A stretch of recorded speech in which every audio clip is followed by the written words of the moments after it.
मला सगळं काही दिसलं नाही, कारण माझ्या गाडीच्या भोवती माझेच कार्यकर्ते होते. त्यामुळे मला तुम्ही जे म्हणताय ते सगळं मला नाही दिसलं.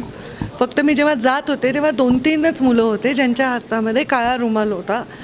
ते मागच्याही 1-2 गावात झालं तेव्हा मीच एसपींना म्हणलं की हे मराठा आरक्षणाच्या मागणीसाठी काळा झेंडा दाखवत आहेत आणि माझ्या मते तरी ते फक्त मला नाही दाखवत आहेत, सगळ्यांना त्यांना दाखवत आहेत, तर त्यांच्यावर काही गुन्हे दाखल करू नये अशी मी भूमिका घेतली. आजही 2-3 लोक अलीकडच्या बाजूला उभे होते, त्यांनी काळा रुमाल, झेंडे पण नाही, ते खिशातून रुमाल काढून त्यांनी असा हलवला. परत मी तुकाराम महाराजांचं दर्शन घेऊन परत आले तोपर्यंत काही जण म्हणजे खूप जोरजोरात ओरडाआरडा करत होते. कारण काहीच नाही आहे, कारण काही घटनाच घडली तर ओरडाआरडा व्हायला पाहिजे, तर कारण काहीच घडलं नाही. तर मला असं वाटतं की हे जे 4 लोक उभे होते ते जरांगे पाटलांच्या आरक्षणाच्या आंदोलनातले असतील, पण जे बाकीचा गोंधळ झाला तो मला नाही वाटत की जरांगे पाटलांच्या आंदोलनातले असतील. ते मला थोडंसं राजकीय वाटलं. मला नाही माहिती. समर्थन देणारे तुम्ही आहे, लोक जे आहेत ते का विरोध करीत असतील, काय तुम्ही याच्यामध्ये? मला थोडीच विरोध करतात. तिकडे दुसरे लोकांना जाऊ दिलं का त्यांनी, तपासा बरं, मला माहीत नाही. मला विरोध करता येत नाही, ते समाजातल्या सर्वच नेत्यांना असं करतायत. मी बघितलं बाहेरच्या जिल्ह्यातही प्रमुख नेत्यांना येऊ दिलं नाही किंवा असं काही करतायत. आता मलाच करतात असं मला वाटत नाही, आणि मलाच करतात असं चित्र केलं तर ते काही मग ते जाणीवपूर्वक असेल असं वाटतं, ते आंदोलक नसतील असं वाटतं. पण ते सगळ्याच नेत्यांना प्रचारासाठी जायचं आहे, अनेक लोकांच्या घरी जावं लागेल. हो, त्यांना पण जायचं आहे. आता ते पण उमेदवार जाहीर करणार आहेत असं मी ऐकलं कुठेतरी प्रेसमध्ये.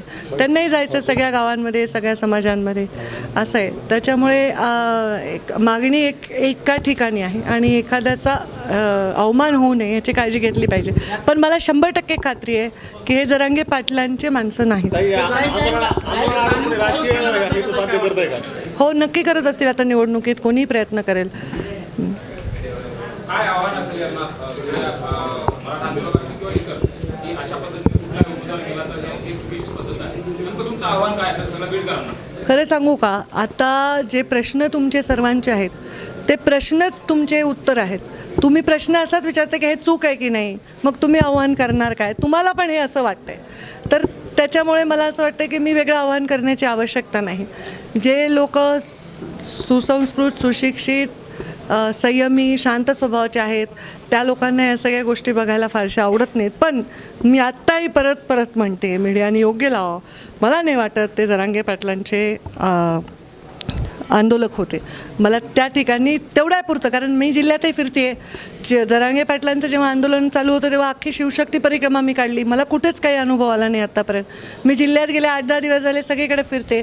केज तालुक्यात ते पण त्याच ठिकाणी असा अनुभव येणं, मला वाटतं राजकीय लोक असावेत, जरांगे पाटलांचे बिलकुल नसावेत. मला नाही वाटत ते अशी काहीतरी चुकीची भूमिका कधी घेतील. केस तालुक्यातीलच जे संभाव्य उमेदवार आहेत ते केस तालुक्यातीलच आहेत. मग उमेदवारी मिळण्याच्या अगोदर कुठंतरी असे डावपेच राजकीय वगैरे असं तुम्हाला वाटतं काय तपासलं पाहिजे. नाही, या आंदोलनाच्या आडून कोणी राजकीय हेतू साध्य करत असेल तर याची काही पोलीस चौकशीची मागणी कराल का? त्यामध्ये कोणी दुसरे होते किंवा काय होते? नाही, मी पोलीस चौकशीची काही मागणी करणार नाही. कारण मला काय झालं, पोलीस चौकशीला कोणत्या ओरडण्याने थोडीच मला काही प्रॉब्लेम होणार आहे. मी बिलकुल पोलीस चौकशीची मागणी करणार नाही, कारण त्याच्यामध्ये चुकीच्या पद्धतीने इनोसंट लोक भरडले जातील. कोणाची चौकशी करण्याची आवश्यकता नाही. मला असं वाटतं हळूहळू हा विषय हळूहळू वेगळ्या पद्धतीने हँडल होईल.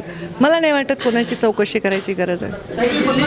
पोलीस अधीक्षकांना की यापूर्वी सुद्धा असे प्रकार झाल्यानंतर आंदोलनकर्त्यावरती गुन्हे दाखल करू नयेत.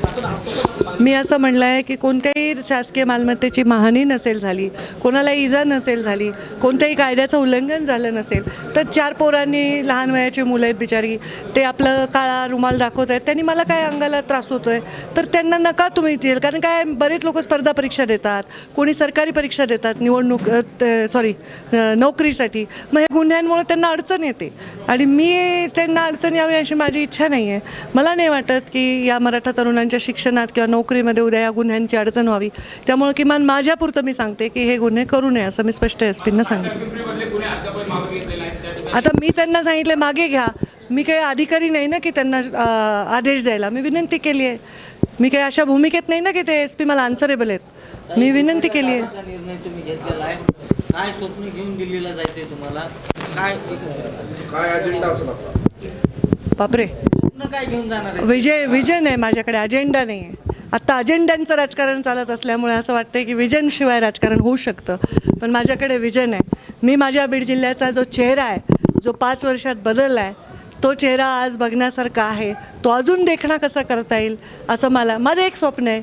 जर मी संसदेत गेले तर नक्कीच मोदींच्या जवळ याच्या परिचयाचे आहे. मी त्यांच्याकडून हट्ट करून एक असा उद्योग आणीन की एक 10,000 तरुणांना माझ्या बीड जिल्ह्यातच नोकरी लागेल. एकच स्वप्न आहे माझं, फार मोठं स्वप्न नाही आहे, एकच स्वप्न आहे. आणि आता कुणी आणू देऊ शकेल असं माझी इच्छा आहे.